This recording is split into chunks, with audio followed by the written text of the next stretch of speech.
ঘটনাটি আজ থেকে প্রায় 40 বছর আগের 1389 সন পৌষ মাসের কনকনে শীতের রাত। কুড়িগ্রাম জেলার নাগেশ্বরী থানার প্রত্যন্ত গ্রাম চর গোলাপপুরে ডাক হরকরা জলিল মিয়া এক পরিচিত নাম।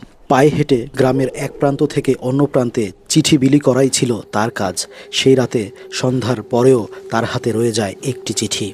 ঠিকানা লেখা হালিমা খাতুন, পশ্চিমপাড়া, বড় করই গাছের পাশের বাড়ি। জলিল মিয়া একটু অবাক হলো। তার জানা মতে সেখানে কোনো বাড়ি নেই। তবুও দায়িত্ববোধের কথা চিন্তা করে সে রাতের বেলায় সেই পথে রওনা করলো। রাস্তার ধারে পুরনো করই গাছটা দেখে তার বুকটা কেঁপে উঠল। কারণ বহু বছর আগে এখানে একটি বাড়ি ছিল, যে বাড়িতে আগুন লেগে সমস্ত সদস্যরাই মারা গিয়েছিল।